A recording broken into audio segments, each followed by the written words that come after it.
Hi everybody. I'm so glad to see you, and I'm glad you joined today my live stream. I'm Ksenia Trukova. For those who don't know me, I'm a journalist and a linguist. I lived in Russia and in Ukraine, and on my channel, I cover the events in Russia and Ukraine, the events that you might not know about. And I'm also a linguist, as I mentioned, and I like to look at the events from the language point of view. So I do some analysis, some language analysis of the events and of the new words, of the language of propaganda, and so on. So I'm glad to see you. Those who know me already, or those who joined today, who's new for my channel. And as I told you last week, I made some kind of resolution that I will try to do weekly live streams. It will be a midweek live stream every Wednesday at 6 p.m. Washington, D.C. time. And we will talk about different topics, the news of the week, or maybe just one topic I choose or you choose, because today's topic is actually chosen by you, because one of my followers asked me about the role of women in the potential anti-war movement in Russia. It was last week, and instead of just making a short response or recording a short video, I decided to tell you a lot about it, and we will discuss this topic today. But first of all, let me know if you see me well, if you hear me well, and where are you now? Where are you watching me from? And tell me how you spent this long Thanksgiving weekend. And I will tell you how I spent mine, because it has something to do with Ukraine as well, and I wanted to share. Okay, I see some messages from you already in the chat. About anti-war movement in Russia, and I see that expression anti-war movement triggered some of you, because I see even some irritation in the messages you sent me, like what Russia anti-war movement? Don't fool yourself and other people. Such movement is not non-existent. But I didn't say anything about whether it existed or not, and I actually agree with you that it doesn't exist. I will talk today about the potential of anti-war movement, how the situation can develop, and can the women in Russia become this key element, the driving force of anti-war movement, and why. And I will explain why it can be like that, or it cannot. We don't know how the situation might develop, but there are some signs that women might be that force. It doesn't mean, by the way, that they care much about Ukraine, but we will talk about it later. So let me look again to the chat. Where are you watching me? And let me know, please, if you hear me well, and if you see me well, and if everything is okay. So about my Thanksgiving weekend. First of all, I went, it's my tradition already, since I moved to the US. I probably told you about that already. I'm a swing dancer. And since I moved to the US, I started taking part in the parades, and like local Thanksgiving parades.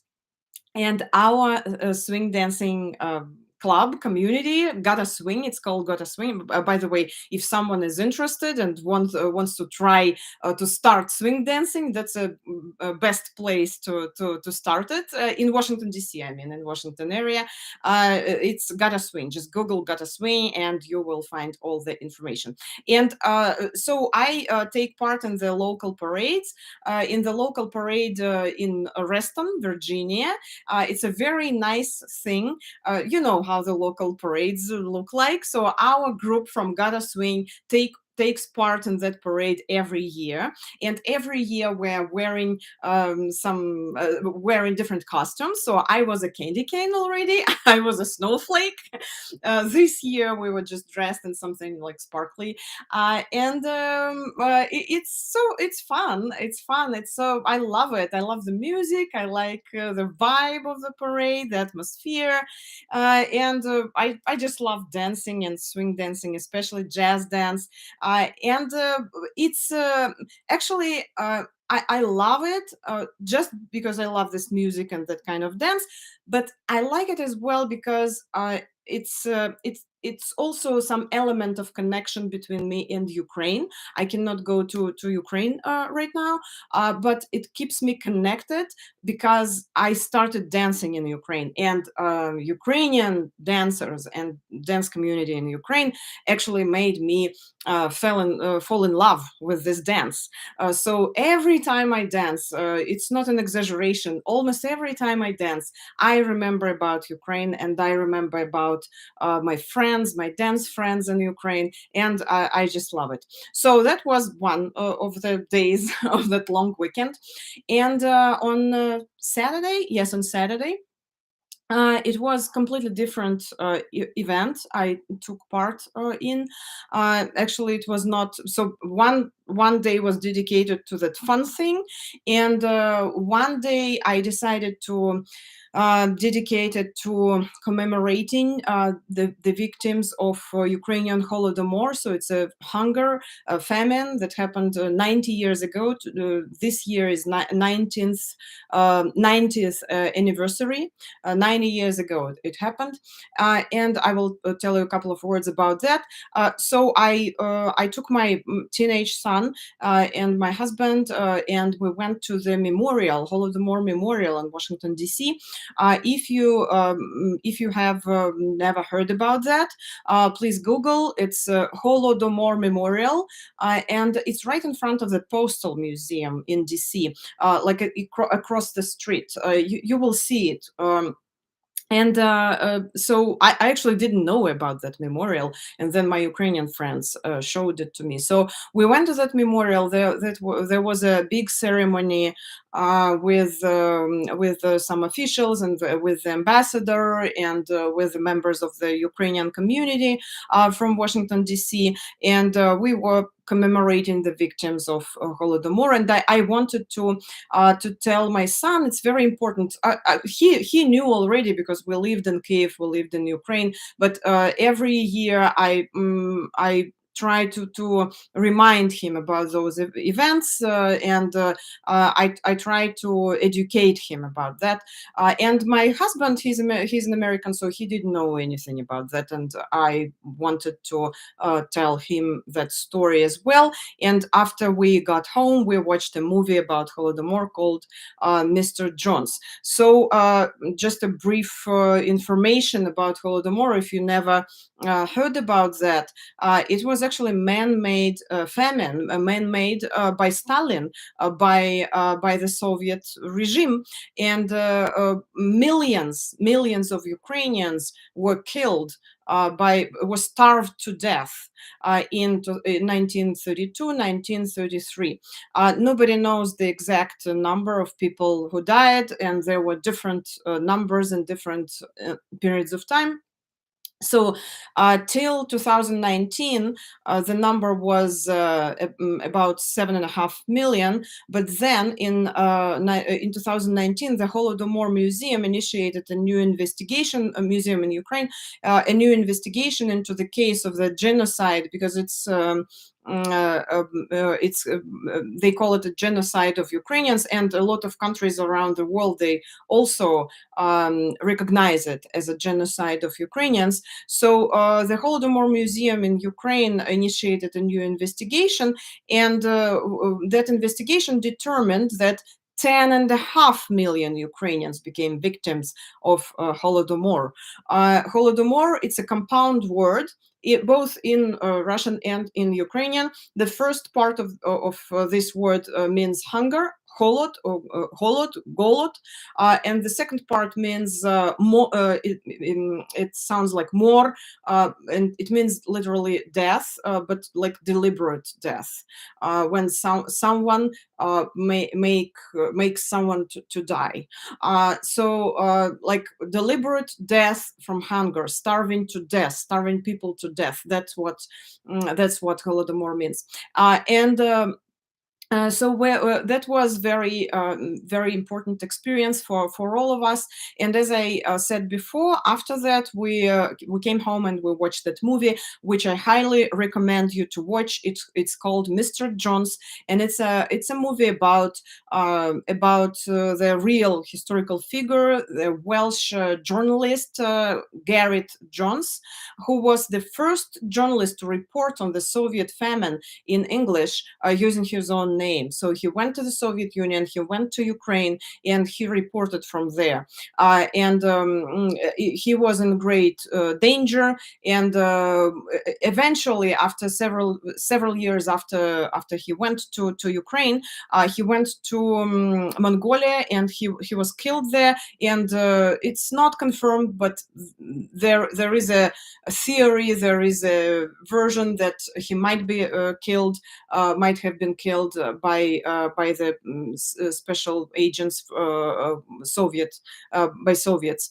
That movie tells the story of the very brave journalist who wanted to tell the truth about what was going on in Ukraine. And there is also a very important character in this movie, also based on a real character, an American journalist from the New York Times, Walter Duranty, who got a Pulitzer for his work, but he worked for Stalin, and he actually lied about the events in the Soviet Union and in Ukraine in particular. So he was not telling the truth about famine, and he was confronting in his articles here.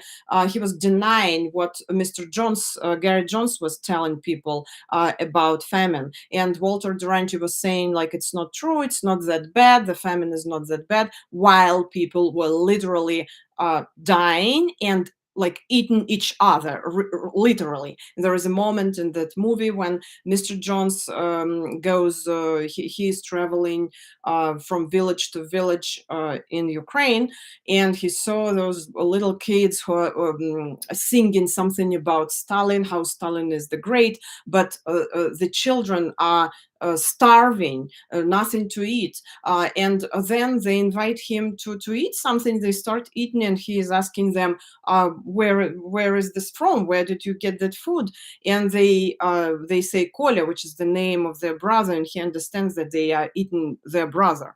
So that was the situation, and they show how one journalist was very brave, and he went there and he experienced everything, and he actually eventually he told the world the truth about famine. Although the European politicians, the European leaders, and it's shown in the movie, they didn't want to believe him at first, and they didn't want to believe that this situation was that bad. And there is another journalist, that Walter Duranty, who worked for Stalin, and who was paid well, and actually his Pulitzer was never revoked. They say it in that movie. So I was watching it, and I was thinking that 90 years passed, but it's still such a huge risk for the foreign journalists to go to Russia. You know that Wall Street journalist Evan Gershkovich and my colleague Alsu Kurmasheva were arrested in Russia, and they're not spies, they're journalists, but they are still detained there. They holding them as hostages, and we don't know what will happen to them. And my colleague I'm talking about, Alsu Kurmasheva, she worked for Radio Liberty, and she went to Russia to visit her mom. But on the way back, she was detained, and they took away her American. She's an American citizen. They took away her American passport, and they took away her Russian passport. And first she was fined, but fined for some I forgot the amount, the particular amount, and they released her. But then they detained her again, and and she's still in the prison, and nobody knows about her future. So it's very important to raise the awareness about her case and about the case of Evan Gershkovich, journalists who were detained, American citizens who were detained in Russia, and they're still there. Let me look in the chat, and we will go to the main topic, and we'll talk about the potential anti-war movement in Russia. Okay. Okay, Mitch is writing, that's a bit worse than the Irish famine. I don't like comparing like which situation, whose situation is worse, who is suffering more, because uh, everybody, I mean, every nation, every country, if they have tragic events like this, if they went through the tragic events, they went through the tragic events. There is no point of comparing, because everybody suffers their own way, you know, and I just don't like to compare. But it was really bad. Yes, it was horrible. Okay. Let me look. Northern Virginia, Florida, North Carolina. Everything looks good. Uh, Stumptown. Okay.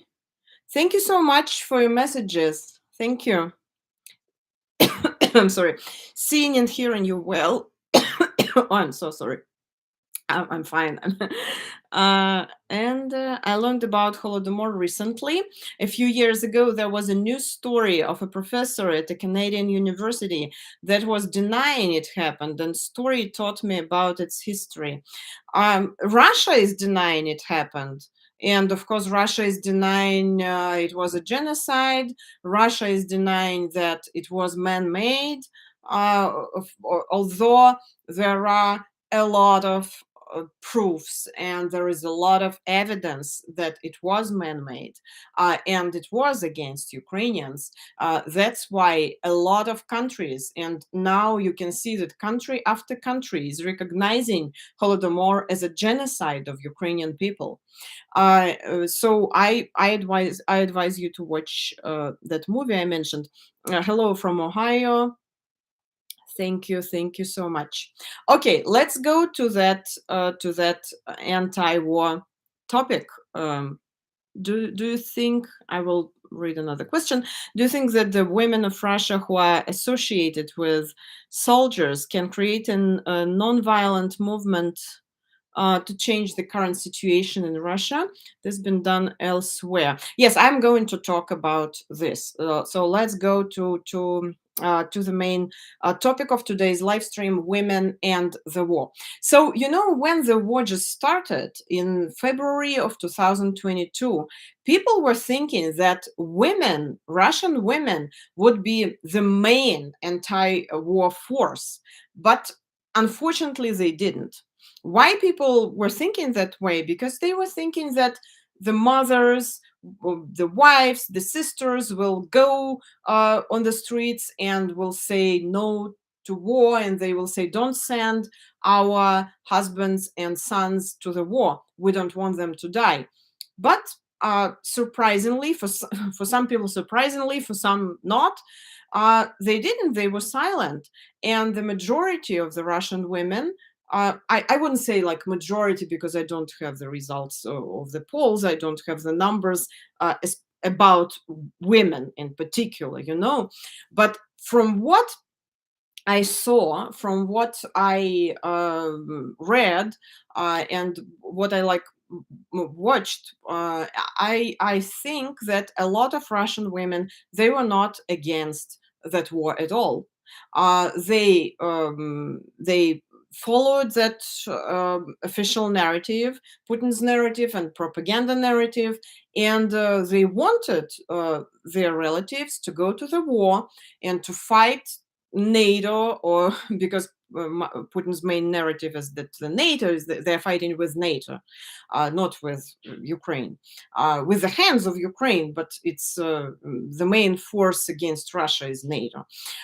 So yes, they want their brave husbands fight for traditional values, so-called traditional values.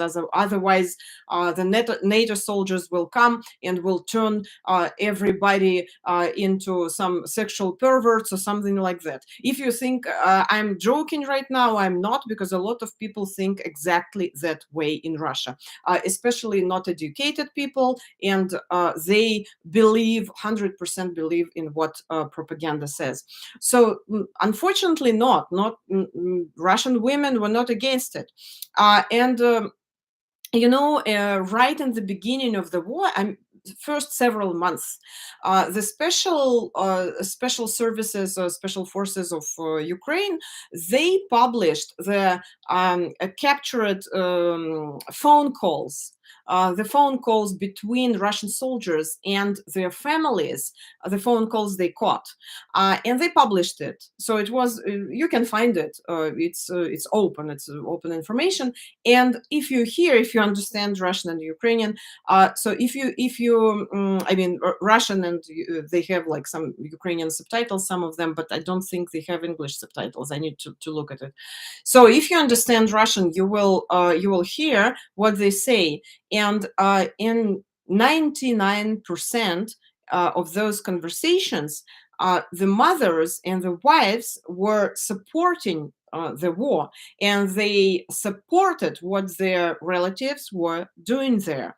And it was, it was scary to listen there. That, first of all, I've never heard that much obscenities. I've heard a lot of obscenities in my life, as you can guess, because I lived in Russia. And Russian vocabulary of obscenities is very, very rich, maybe the richest in the world. I can tell you as a linguist. But I've never heard anyone using that many words like that. And those were mothers and wives, women who were talking like that, and they were using that, not just obscenities, but a lot of hate speech about Ukraine as well. And they were fully supporting what their sons and husbands were doing. I remember one dialogue, and a lot of people heard the dialogue because it was published openly, when a wife was telling her husband, like, uh, go and rape Ukrainian chicks, just don't forget to use the condom. That's literally what she said on that phone conversation.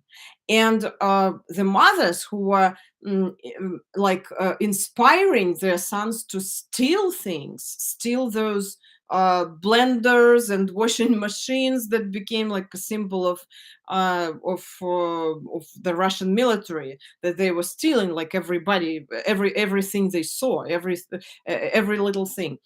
And so that was, they were encouraging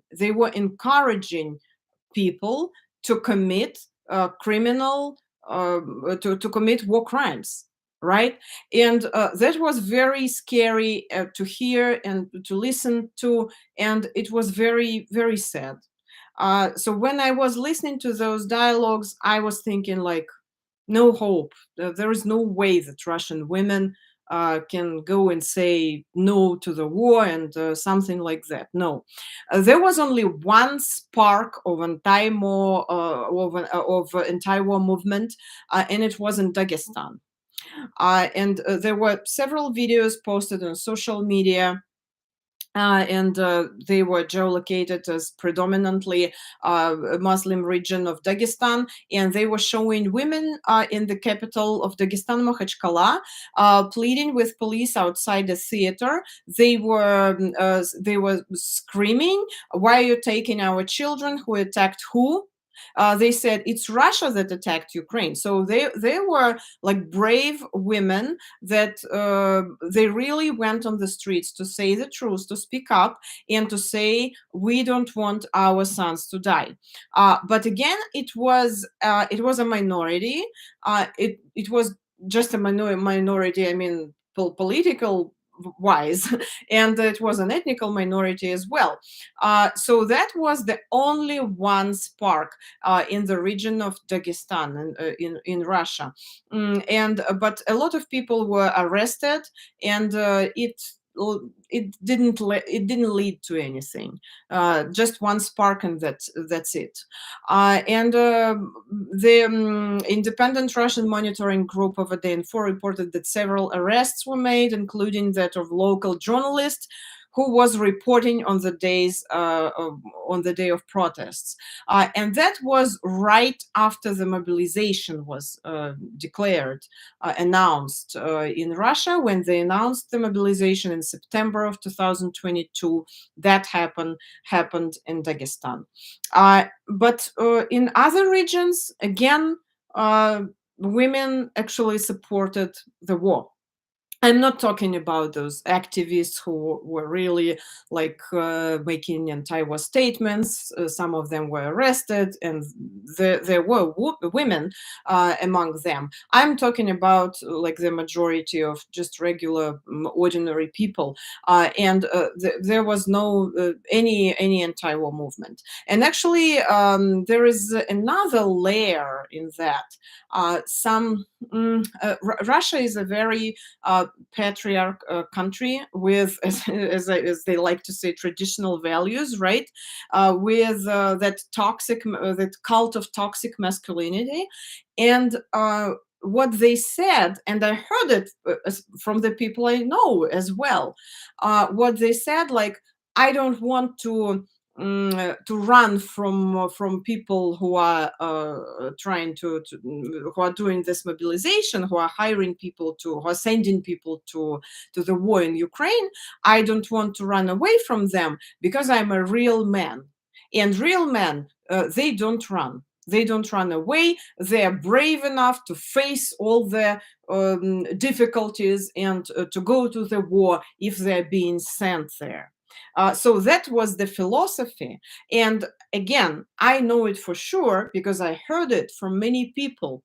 And they have this concept that even, let's say, they believe that the war is not against Ukraine. They believe that that war is not fair, but they cannot run away from that war because they are real men. That is, and if they run away, they will show their weakness. And this is on the one, from the first like view, that it's some separate problem, some separate thing, but I think it's the part of big puzzle with this authoritarian regime, and the toxic masculinity is the part of that whole picture, of that whole puzzle, because I think Putin represents that toxic masculinity himself. And I told you already when we were analyzing his language, how he speaks, his jokes always like sexist and homophobic, and very intolerant, politically not correct, and he made a lot of jokes about women, and about like the relationship between men and women. And so he is very toxic himself, and the society is a good reflection of what is in his head. And so that was the part of it. And the wives of those husbands who didn't want to run away from the war, they were the same way. They said, my husband is a real man. He wouldn't run away from the war. He can face it. He's a real man. If he runs away, I don't respect him. So that was, you understand, that philosophy. But at some point something started changing, and that's why I actually decided to do this live stream, to show you those points of change when the situation started changing. Before I go to that point, let me read a couple of messages. The only thing worse than a monstrous man is the mother who raised him. Or those phone calls, or those phone calls, it's a tragedy, it's a disaster. It's painful to hear. Many seem motivated by money and debt. Yes, misogyny seems rampant. Yes, by money and debt. That's true, and I will talk about it. It's strange how the loss of Russian lives isn't more impactful. You hear how it's ingrained and seemingly accustomed, but still doesn't make sense in the modern age. Thank you. Persuasive barrier. What all war is. I don't understand this message. Are Russian soldiers getting paid, or wives getting money? That's a very good question. That if a soldier dies, wife will get a lot of money, and so a lot of families are motivated by that. So if a soldier is wounded, there is one amount of money, and if a soldier died, there is another amount of money, and it's a lot of money, especially for the little towns and villages and regions, Russian regions. So for many families, this is the driving force. That's why they want their husbands to go to war, and they don't mind actually if they die. There is a story. I'm not talking only about wives and husbands, and I'm talking also about like mothers and sons. There was a story they showed on the state television channel, about a family, husband and wife, who lost their son at war, and the government gave them a car, a Russian car produced in Russia, and they gave them that car uh, for like to compensate. And on the state TV channel, they made a story about this family, and they showed how they're happy with this car. Like, yes, we lost our son, but now we have this nice car. And it's just I have goosebumps when I talk about it. How can you be that? I don't even know the right words. How can you be that emotionally deaf? You don't. I guess they maybe suffered or something, but why didn't they say no to the people who wanted to make a story about it?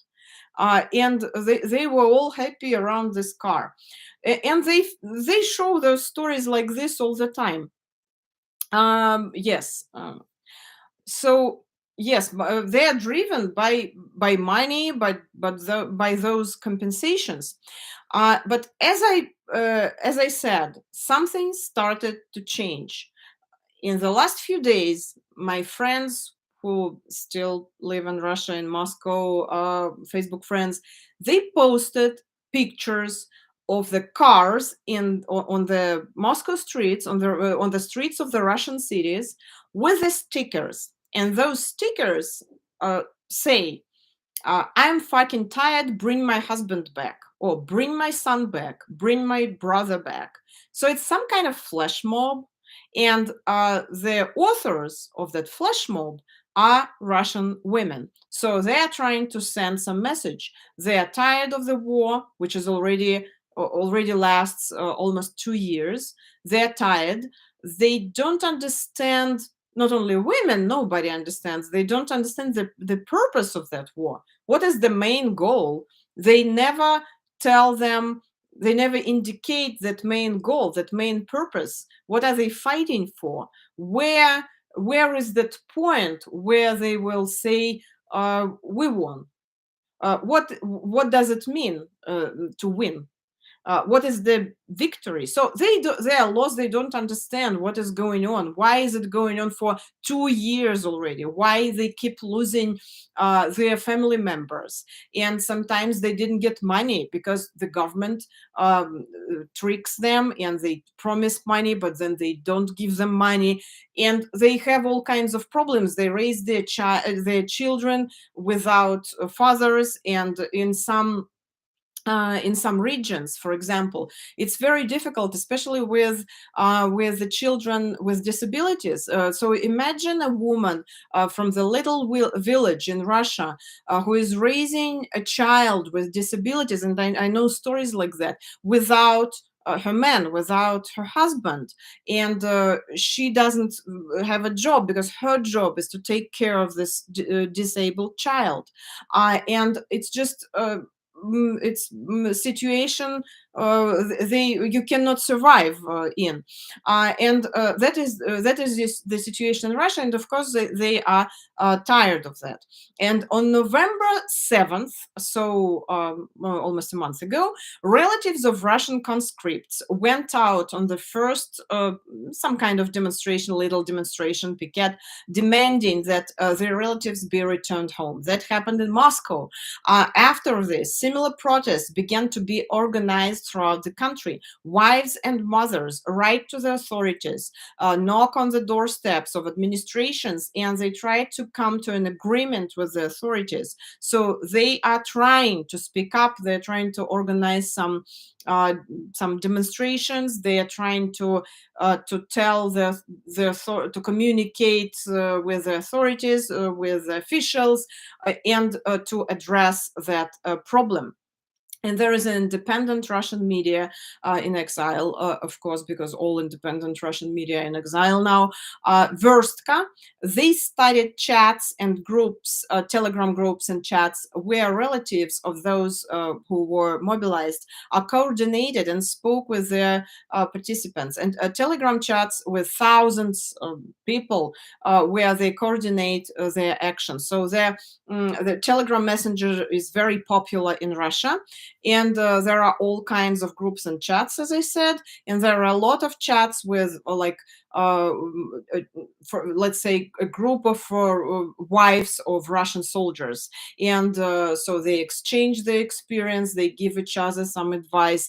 And if in the beginning of the war, in those chats, they were coordinating how to get like warm socks for your husband to send them to the front line or something like that, so how to get some equipment or some warm clothes for the winter, or something like that. So now they're coordinating what to do to bring them back. They're coordinating their actions in those chats. So this is the change that happened. And what is the Kremlin going to do with that protest movement that is growing? As again, as the independent Russian news outlets say, or they examined the situation, they say that the presidential administration recommended that regional officials just extinguish with money the protests of relatives of those mobilized. So they want on the regional level, uh, they want regional officials just to give a lot of money to those people, to silence them, and to say, here is your money, here is your like compensation for this and that. Just don't go on the streets, don't speak up, don't say anything about the war and how do you don't like the war, and so on.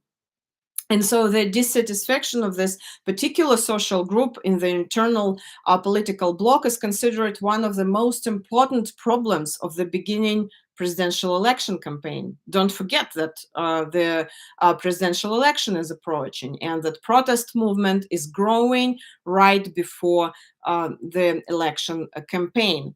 And in the beginning of the war, this is a also very interesting and very important thing.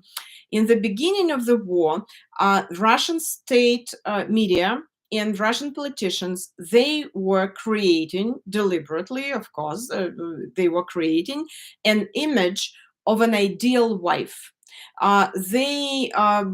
They put some social advertisement on TV, some videos showing that picture of ideal wife who is very patient and wise and strong at the same time, because she can handle everything by herself without her husband. She understands the importance of that war, and she's waiting for her husband patiently at home. She is raising kids, and she is all like all patient and positive. She's all positive.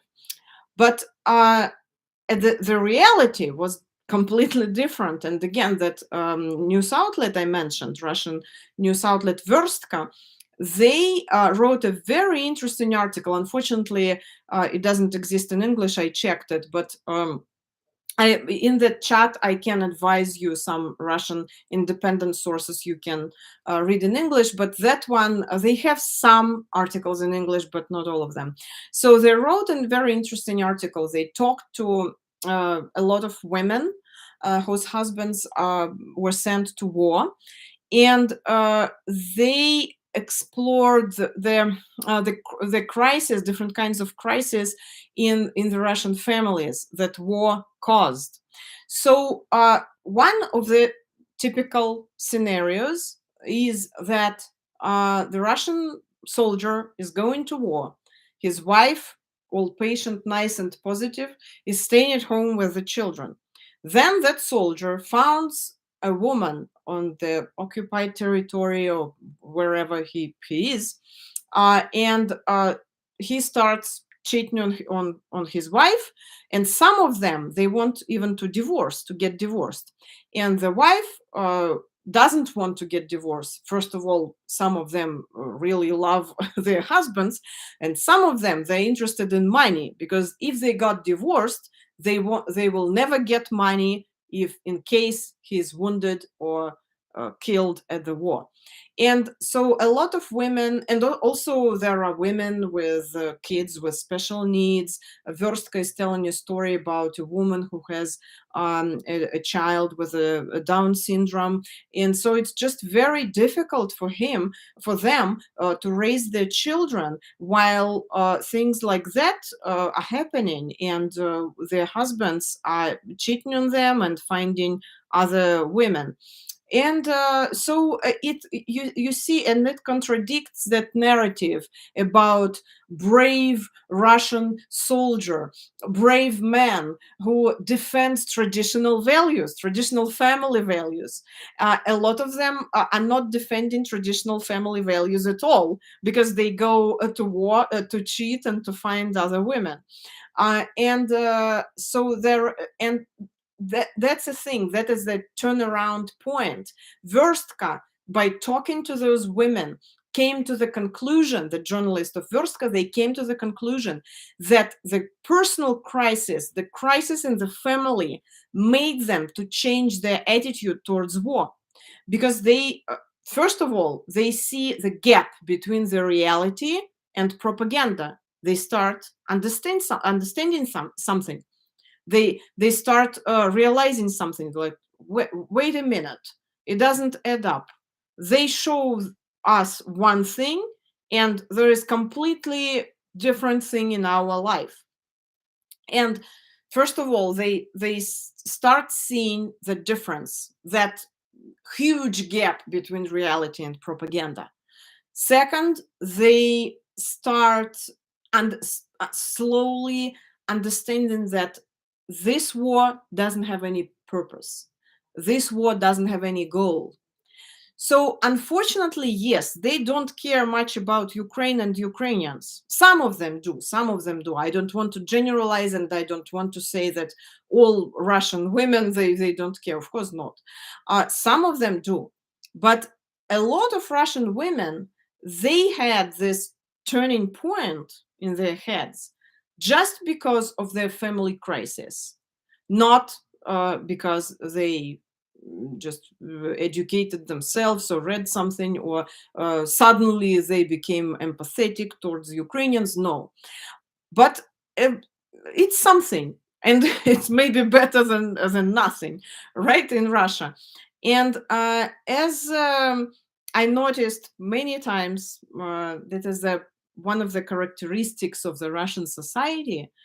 The Russian society, again, I don't want to generalize because there are different groups in the Russian society, but I'm talking about that group of, let's say, Putin supporters, active or not that active, like neutral supporters. They are driven only by their personal things. So if the government come and take money out of their pockets, they will be driven by that. They will say no. Uh, Also, not always, but there is a high chance that they will. And there is a that's a thing that Alexei Navalny, the Russian opposition leader, understood very well. And he was criticized because he was always emphasizing that Putin is a thief. And people who were, especially Ukrainians, who were criticizing him, they were saying, wait a minute, he's not a thief, he's a killer, he's a murderer. Why are you concentrating on the things that he's stealing something? He has a big palace, luxury yacht, or something like that. It's not the main thing. Yes, that's right. It's not the main thing. And at the first place, he's a killer and a murderer. But Navalny understood well that that thief narrative can connect him to that part of the society. Because if you show how the Russian elites live, if you show them how Putin lives, and if you show them the gap between your life and Putin's life, maybe they will understand something. If you explain in the investigation how Putin is stealing your personal money, how Putin is killing your relatives, how he's going to every family and he brings some damage to this family, that's how people will understand that part of the Russian society again. So there is the way to make them hear something and understand something. As I said, for some of them, it was a family crisis that helped them to understand what is going on. Maybe not fully, but it made them to change their attitude towards war. Let me look at the chat and what you are writing here. Makes sense that they're driven by personal things. Many people think that they can't afford empathy. It's much easier to fight a problem that's right in front of you. That's true. How much influence do women have access to with the suppressed media? Um, I don't know, to be honest, how much influence. Yes, media is completely suppressed. So there is no free media in Russia at all after the war started. Um, but so there is not much influence, and I wouldn't say I'm talking today about the influence. I'm talking today about just the potential, and I'm talking today about some changes. Maybe they are minor changes, but they still are changes, and it's important to see them. Let me look at other messages. Uh, she's a college professor and her sons will go to college also, but their brain power will never help Russia. She loves her village and family, but loves her sons more. It's probably about the situation I described. Also, if they get to go home, they may go AWOL. My name. I didn't read the first part of this message. I'm sorry, Kitty. My neighbor is Russian. She was planning to her family to retire there. She has sons, young ones, and she said she will never return now. How many will not return? And the second part of that message was she's a college professor and her sons will go to college also, but their brain power will never help Russia. She loves her village and family, but loves her sons more. That makes sense. Thank you for your brave work. I'm not that brave. I'm here in Washington, D.C. I'm not in Russia. What is going on in Russia is tragic. Speaking of Kremlin policies, yes, it's tragic. Gender roles are extremely effective tools for constructing and implementing cultural imperatives regarding the use or avoidance of state violence. Yes, and they use this instrument all the time in Russia, gender roles. Russian women do not want just a fur coat. Oh, there was a story about fur coats.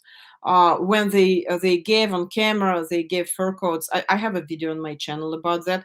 They gave fur coats to the women, and they said it was a gift for the women of for widows. But then journalists found out that some of those women were not widows, first of all. It was just some actress, there was some actress or something like that. So it was partly staged. But the second very important thing, the most important, that they they took away those fur coats after the filming was done. They took away those fur coats, and it's all just absurd. Uh, First of all, why would you agree to receive that fur coat in front of a coat in front of the camera, to receive it as a compensation for your dead husband? That's just, it's ridiculous. But uh, but then you agree to this, and then they take it away. Uh, it's There are Ukrainian journalists who even called those women, and they talked to them, and they found out how it was staged. Staged. That's an interesting story. Actually, even in America, military men get scammed by women. I'm sure it happens everywhere, here and there, but sometimes it's just occasionally. Sometimes it's a system. However, I've seen military women scammed by men as well. Well, it's just a human factor. It happens. Uh, I saw another one about the refrigerator. Well, there is a bunch of stories, different stories. But that one I mentioned about the car, about Lada, that was the most, I think, the most well known, about that family who got Lada instead of as a compensation for their son. Uh, okay. Will anything change if only distant poor minorities make up most of those sent to war and not from Moscow or Petersburg? Mm, if only. Uh, I I don't think anything will change. No, and you are right that they make minorities like responsible for that war. I mean, responsible. So what they did with Buryat, with that region of Buryatia in Russia, you probably heard about that. So they conscripted a lot of Buryat people, ethnical minority. They sent a lot of Buryats to war, and that's why they created deliberately, I think, an image of Buryat as the main. So that ethnic minority was associated with the Russian aggression, and there was even an expression, Putin's Buryat troops. Putin's Buryat troops, but there are a lot of Buryats who are against the war, and they don't want to have this label that they are aggressors, that they are associated with the aggression against Ukraine, and so Russia is doing it. Russian officials are doing it at the expense of the minorities. They're doing it deliberately. And there is a woman, former journalist and now activist, Alexandra Garmazhapova, who was recently sentenced to 7 years. He was sentenced in her absence because luckily, she's not in Russia. She doesn't live in Russia. She left Russia some time ago, and she's the head of Free Buryatia Foundation. And she, all the time, she was trying to take this label off from the Buryat nation. She was filming stories about Buryats in Ukraine, about Buryats who do not support the war. She was trying to tell the world that Buryats are not the aggressors, that they don't want to have this label that put on them. And finally, after all her efforts, she was sentenced to 7 years in prison. And again, luckily, she's not in Russia. But that's what is going on. And it's speaking of the role of the minorities. Many seem motivated by money and debt. I read this message already. Okay. Battle babushkas. I don't know about that group. I don't think they are actresses, but they are. Of course, they are organized somehow. But they, as far as I know, they are not actresses. They are like real women. But they are, of course, what they do. You should watch those videos. They, I think they are organized somehow. How do you access the ethnic minorities to inform them of the real war situation and how Putin is using them? First of all, they understand that Putin is using them. If we are talking about Buryatia, for example, they are fully aware. It's hard not to notice that, and they suffer from that. So they want to tell the world that there are a lot of Buryats who are against the war. And first of all, and second, this war, it inspires and motivates that encourages people to look for to dive to look for their self identity. So a lot of Buryats, for example, they wanted to go to Mongolia when the war started because they realized that they are actually ethnically they are closer to Mongolia than to Russia, language wise, everything. And a lot of them, they wanted to be closer to Mongolia. There is a movement for restoring an old Mongol writing because Buryats, they now write in Cyrillic, but they want to restore that old writing. And it's also the part of that movement, self-identity, self-identification movement. And actually, Putin is creating those. He doesn't want Russia to fall apart. He says this over and over, like Russia is Russia, we're all Russians, but he actually provoke people to do the opposite because he doesn't respect national ethnic minorities. He puts labels on them, and the ethnic minorities, they start to think maybe we should have like our own republic. Maybe we should separate from Russia. Maybe we should develop more our own language, take care of our culture, not about Russian culture that has been dominating all this time. Uh, okay.